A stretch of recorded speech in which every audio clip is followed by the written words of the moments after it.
Está Sergio Berni en comunicación con nosotros. Berni, ¿cómo le va? ¿Qué lectura hace de todo lo que está pasando? ¿Qué tal? Buen día, ¿cómo está? ¿Me escucha bien? Sí, ahora se escucha perfecto. Bueno,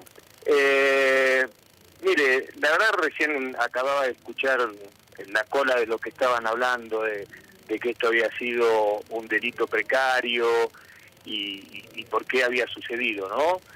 Y la explicación vamos a tratar, mire, uno cuando explica las cosas las tiene que explicar siempre desde una mirada objetiva, no subjetiva, desde el parecer, desde lo ideológico.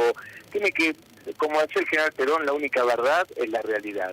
Correcto. Entonces, hoy en la Argentina tenemos un problema tremendo en materia de seguridad, y eso tiene que ver con la precarización del delito. ¿Por qué es tremendo? Porque la violencia aumenta en el delito en los dos extremos de la organización. Cuando la organización es muy compleja y muy eficiente, por ejemplo, el cartel de Sinaloa, donde usted tiene toda una logística, toda una inteligencia, todo un poder de fuego, armas automáticas, y que además ya incurre y incursiona en otros delitos transnacionales que además de la droga son el tráfico de armas, bueno, todo eso que ya sabemos. O la violencia se recrudece también en el otro extremo cuando es precario. Lo que está pasando en la Argentina, a diferencia de lo de México, en México lo que vemos es o en Colombia, o lo que todos vemos, es que la violencia aumenta la complejidad de la organización. Y acá en la Argentina es el otro extremo. La violencia aumenta porque aumenta la precarización de la organización delictiva. ¿Y por qué aumenta la precarización de la organización delictiva? ¿Me escucha bien? Perfecto, Sí, perfecto. ¿Por qué aumenta la precarización de la organización delictiva? Porque se precariza todas las funciones del Estado. Y en este caso, vamos a analizar este caso para ser puntuales y no irnos por las ramas y para que la gente entienda lo que estamos hablando y que seamos objetivos, para que la gente haga su propio análisis. Mire, la precarización de todos estos elementos se basa en el control de la frontera, se basa en la alerta temprana de cómo las organizaciones criminales ingresan a un país y por sobre todas las cosas en la capacidad investigativa. La mejor herramienta de la lucha contra el narcotráfico, aparte del control de la frontera, es la capacidad investigativa. ¿Hasta ahí estamos bien? Sí. Bueno, vamos a analizar lo que pasó en el país en el último tiempo. Control de fronteras. Hace una semana le robaron a Pampita en la casa, ¿se acuerdan? Sí. Chilenos. Bueno, ¿quiénes eran? Chilenos. ¿Esos chilenos habían ingresado legalmente a la Argentina? No. Ingresaron clandestinamente no es que cruzaron la cordillera en burro. Pasaron por un paso internacional y ni siquiera fueron registrados. Entonces, fíjese el desastre que es la frontera, que usted le pasa a una organización criminal sin registrarse por sus narices, ¿cómo va a encontrar un paquete de droga? Claro. ¿Hasta ahí estamos bien? Así Sí. vamos. Segundo punto, precarización de la alerta temprana. Fíjese lo que pasó en el país.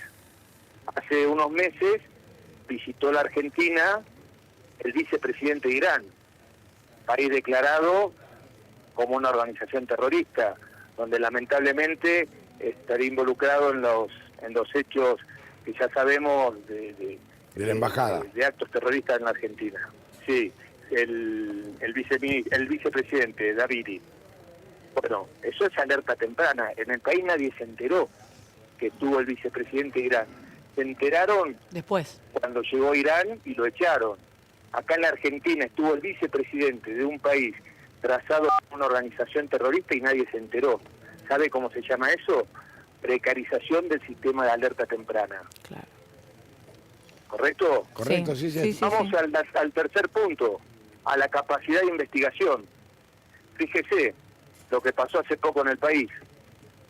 Hace poco en el país, ¿escucha bien? Sí, Perfecto, perfecto. Sergio. Estamos todos atentos a lo que Estamos usted muy dice. atentos a la Sí. Fíjese lo que pasó con la capacidad investigativa. Hace poco, en abril este año, el Hospital Italiano de La Plata hace la denuncia de que se sospechaba que el fentanilo estaba contaminado. En abril. La capacidad, y estamos hablando de una droga de circulación lícita, está totalmente controlada. Esas ampollas tenían número de lote y que el Estado, en su capacidad de investigación, tardó más de 5 meses de encontrarla donde estaba distribuida. Con un agravante, cuando creyeron que ya habían terminado con la última ampolla, le mandaron al ministro de Salud a decir que la gente se quede tranquila, que se pueden operar, porque sabe que el fentanilo es una droga que se usa para la anestesia, porque ya había desaparecido todo el fentanilo contaminado. A los 2 días volvieron a encontrar otro lote totalmente contaminado y ni siquiera tenían idea. ¿Sabe cómo se llama eso? Precarización de la capacidad investigativa. O sea, 6 meses tardaron para encontrar un fentanilo que circulaba legalmente y tenían todos los registros. ¿O me equivoco? No, fue para así. nada. Entonces, si usted tiene una precarización del control de frontera, como le dije recién en el caso de los chilenos, si le dije que tiene una precarización del sistema de alerta temprana, como le conté del vicepresidente Irán, y le digo que tiene una precarización de la capacidad investigativa, porque para encontrar las ampollas de una droga que está totalmente controlada tardaron 6 meses, bueno, cuando se precariza todo ese sistema, también se precariza la organización delictiva. Y esa precarización de la organización delictiva conlleva a los grados de violencia que, además de todas esas cuestiones subjetivas, porque no se pueden medir, existen y están presentes. Pero este es el mejor ejemplo objetivo, y si no que alguien le discuta de lo que estoy diciendo, no es verdad, de lo que está pasando lamentablemente. Bernie, ¿puedo hacerle una pregunta? Usted tiene todo un relato acerca de la precarización en distintas áreas, ha puesto ejemplos muy concretos y demás. Sin embargo, nosotros lo que vemos y hemos planteado durante toda la semana, que es en el caso que estamos abordando en estos momentos, con las 3 chiquitas como resultado prácticamente, que las mataron violentamente, de una forma muy sádica. Lo que observamos en el debate que se abre es que esto no sucede hace 1 año y medio, es que esto sucede hace prácticamente décadas en la Argentina y que simplemente lo que sucede es que se recrudece. Entonces, ¿cuál es la explicación que usted puede darle? Yo entiendo la precarización del último tiempo y lo avalo, y usted dio ejemplos concretos, pero esto no vamos a decir que corresponde al último 1 año y medio, 2, 3 o los últimos 5. Sí, claro, la precarización de todo esto que estoy hablando es de estos últimos 2 años. Mire, la única verdad es la realidad, y tenemos un presidente que dijo que venía a destruir el Estado. El problema es que el presidente confunde Estado con gobierno. Él cree que el Estado es solamente el gobierno. No solamente destruye el gobierno, sino también destruye el Estado. Que porque el Estado es algo que es mucho más amplio que el gobierno, porque es la organización política y social que tiene como función controlar el orden dentro de sus límites territoriales. Y cuando hablamos de orden, no hablamos del orden de circulación de un piquetero en la calle, estamos hablando del orden social que debe primar. Y cuando destruye no solamente el gobierno, también destruye todas esas organizaciones que son parte del Estado y que hacen una red de contención para que todo lo que ustedes recién estaban abordando, que alcancé a escuchar a lo último, esto no suceda. Y por eso esto se profundizó y de manera abrupta en estos 2 últimos años. Ahora, el tema, si quiere, lo que usted está confundiendo es con las políticas porque el problema del narcotráfico es transnacional y es un problema global, y cómo se viene profundizando en los últimos años, desde Nixon para acá, y el fracaso de la lucha contra la droga. Eso no quiere decir que usted, como elemento del Estado, con estos 3 ítems que yo le dije, usted pueda hacer un control de daño. Bueno, ese control de daño evidentemente ha desaparecido, le he dado 3 ejemplos concretos, y en estos 2 últimos años ha precipitado esta catástrofe social que estamos atravesando hoy. Sergio, aparte, digamos, el mal uso, el mal destino del uso de la fuerza. Si uno destina 1000 gendarmes y prefectos a paliar jubilados y descuida la frontera, ingresa cualquier cosa. De todo y lo que quiere. Mire, lo que usted dice es verdad, pero yo no quiero entrar en ese debate. No, pues yo no es para debatir. En ese debate... Yo digo... no lo digo por usted, lo digo para no distraer la atención de la sociedad. La sociedad con estos 3 ejemplos claros que le di, tiene que entender que estamos viviendo una catástrofe en materia de lucha contra el narcotráfico. Esa lucha contra el narcotráfico que está regida por la ley 23737, que es de origen, que tiene su responsabilidad en el gobierno nacional, tiene que entender que el gobierno nacional se desentendió de esas funciones básicas y le di los ejemplos por los cuales sucede. Después discutamos si mandamos más gendarmes a reprimir en vez de la frontera, si gastamos más plata en gas pimienta que en elemento de investigación, si todo eso, todo lo que usted dice es verdad. Pero no, porque si no se transforma en algo ideológico. Y la gente que nos escucha tiene que entender que estamos viviendo una catástrofe en materia de seguridad porque están entregando todos elementos de control del Estado a su propio destino, a su propia suerte. Pero fíjese, Sergio, que es un dato no menor, ¿no? Que hace, ¿cuánto fue? A principios de año, en mayo, abril, llegó un buque filipino con cocaína y está detenido el cocinero nada más. Es verdad. Y después encontraron a principios de año 4 o 5 lanchas con cocaína y...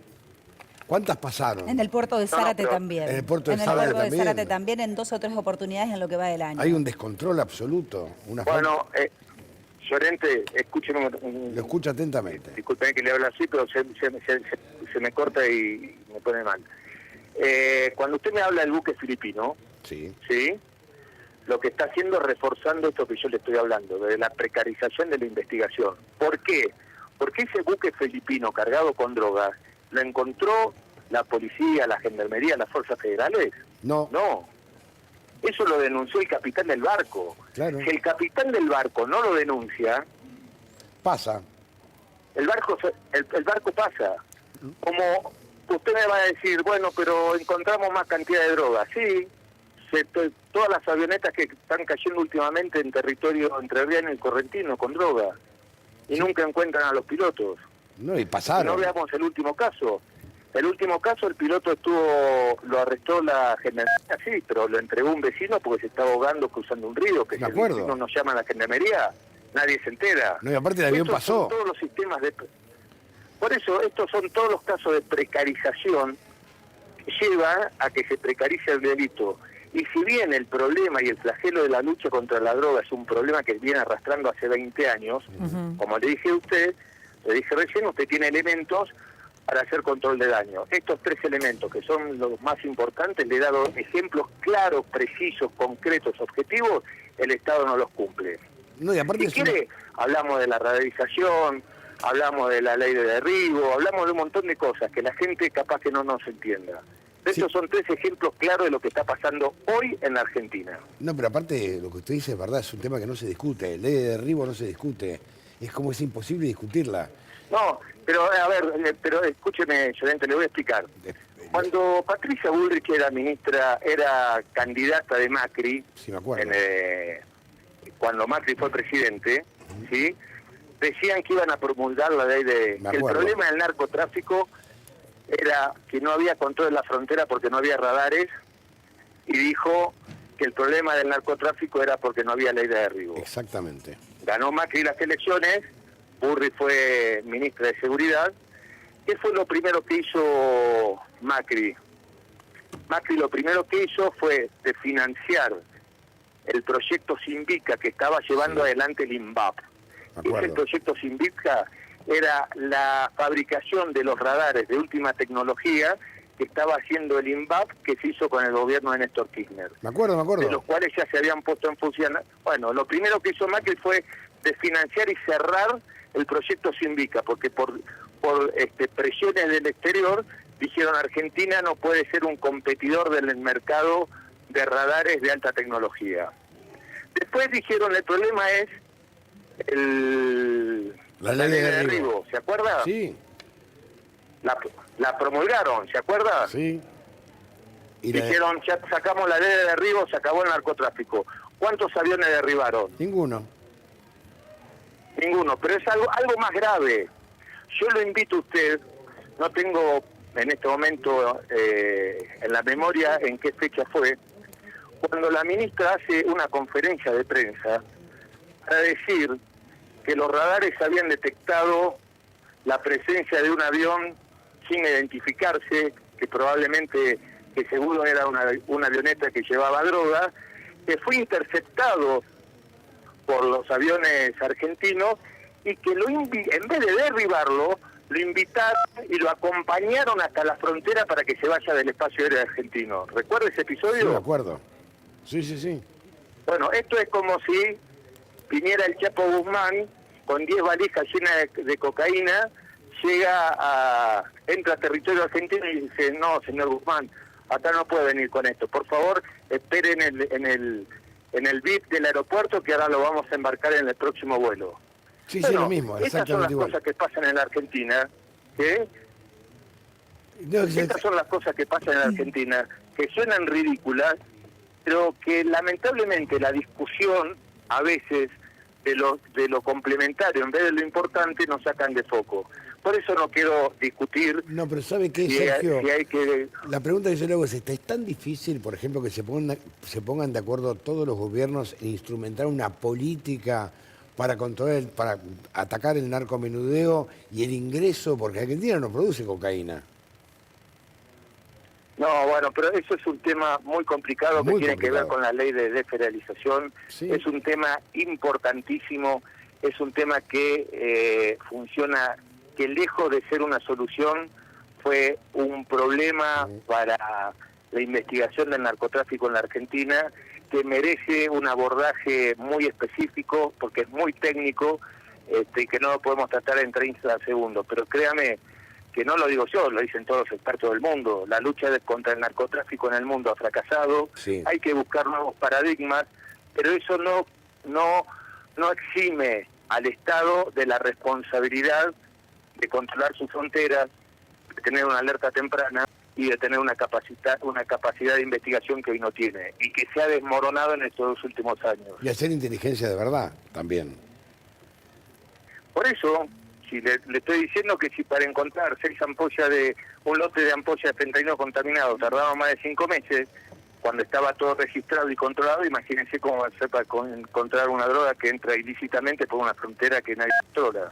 No, y aparte, digamos, hoy en día, digamos, para los jóvenes que no tienen expectativa laboral, ser soldadito es una salida rápida, económica. Sí, Tampoco lo justifiquemos, Pero, por ¿no? supuesto, O sea, justifico. entendemos pero el Eso no es análisis, pero... justificar, eso no es justificar, sino es decir una realidad. Estamos describiendo una realidad. Un pibe que no tiene laburo, no por tiene eso yo lo que quiero expectativa. contarle, lo que intento contarles son cuestiones objetivas, con ejemplos objetivos, para que no distraigamos la atención y entendamos la catástrofe en materia de seguridad que está viviendo la Argentina en estos 2 últimos años. Claro. Sergio, ¿cómo le va? Marco Cittadini lo saluda. Usted, por lo que describía, lo que describe de cómo son las bandas en la Argentina, las oponía a lo que puede ser un cártel en México o en Colombia. ¿Son bandas que efectivamente son así de precarias? Que creo que le entendí eso. Sí, claro, el delito hoy estas bandas son extremadamente precarias, no tienen esa organización logística que tienen los carteles que nosotros miramos azorados en las películas, que no dejan de ser más que un relato de la realidad. Fíjese esta organización, una organización que comete semejante atrocidad y que son descubiertas rápidamente. Y obviamente no podemos quitarle el mérito del reconocimiento a la gran investigación que hizo la policía de la provincia de Buenos Aires, que en poco tiempo pudo dar con el hallazgo lamentable de los cuerpos, ¿no? Y si tiene alguna duda de cómo la precariedad que hablábamos recién, de la capacidad de investigación del gobierno nacional con sus fuerzas federales, comparemos con qué velocidad se actuó y se localizaron los 3 cuerpos de esta chica con el caso Loan. ¿Dónde está Loan? Está bien, Loan no apareció y las chicas aparecieron muertas. Entonces- Hubiese sido interesante, entonces, quizás bueno, lo que todos esperábamos que aparecieran con vida. Obvio. Bueno, a ver, estoy hablando de capacidad de investigación. Sí, sí, sí, Loan, sí, es nadie todavía entendible. sabe dónde están. Entonces eso se llama precarización de investigación. Yo me acuerdo a la ministra Burri, decía que iba a hacerle radiografía a los yacarés, que iba a mandar todo para... ¿se Ecografías acuerda? a los animales. Loan todavía no lo encontraron. Eso se llama capacidad de investigación. Usted tuvo la policía bonaerense que de manera eficiente dio lamentablemente con este resultado. Eso se llama capacidad de investigación. Bernie, yo, con todo respeto, yo lo Sí. aprecio mucho en todo lo que usted sabe, adhiero a toda la parte que en los últimos años por ahí se deslindó el Estado. Usted puso de vuelta, insisto, en ejemplos muy concretos. Sin embargo, me parece achicar mucho el debate, hablar de los últimos 2 años. Las problemáticas que se dan en la Villa 1, 11, 14 se dan desde que yo vivo en Flores, así que esto estamos hablando de más de 2 décadas. Las problemáticas de cobertura como periodista que hace 20 años ejerzo, las he visto en la calle constantemente y todas también envolvían a diferentes chicos que terminaban Mire, siendo asesinados por cuestiones de bandas del volvamos. narcotráfico. La pregunta concreta que yo le quiero hacer, ¿usted acepta que esto tiene que ser un debate más allá de la ideología del gobierno de turno? Y digo, porque si no nos achicamos en la crítica al gobierno que asumió hace 2 años, que seguramente tiene responsabilidad y tiene ahora la potestad de tener que solucionarlo, porque es quien está en gestión, no se lo niego, pero creo que esto trasciende a los gobiernos de todas las ideologías que han pasado en el país. Pero discúlpeme, esa pregunta ya se la contesté. La lucha contra el narcotráfico en el mundo, de Nixon para acá, ha fracasado. Yo Y lo si usted entiendo, tiene pero acá alguna hay duda, problemáticas vaya. no nada más de lucha contra el Entonces, narcotráfico, de lucha pero por social, eso- de integración por de eso los niños. Bueno, pero no quiero, si quiere que discutamos el tema social, lo discutimos el tema social. Pero abordemos cada cosa por su nombre, al pan pan y al vino vino, porque si no la gente que está escuchando le hacemos un merengue en la cabeza que no entiende de lo que estamos hablando. Por eso le hablé del control de la frontera, le di un caso concreto, Sí, le y hablé yo se del lo control valoro. de la alerta temprana, le di un caso concreto, le hablé de la capacidad de investigación, le di un caso concreto. Le expliqué que la lucha contra el narcotráfico en el mundo ha fracasado, que hay que ir a nuevos paradigmas, pero Pero eso me no tira la quiere pelota decir que para el el Estado mundo. se deslinde de su responsabilidad de hacer un control de daño. Ok. Y ese control de daño en estos 2 años ha desaparecido. Sergio, le mando un gran abrazo, senador. Gracias, ¿eh? Por favor, hasta luego. Un abrazo grande, ¿eh? Tenemos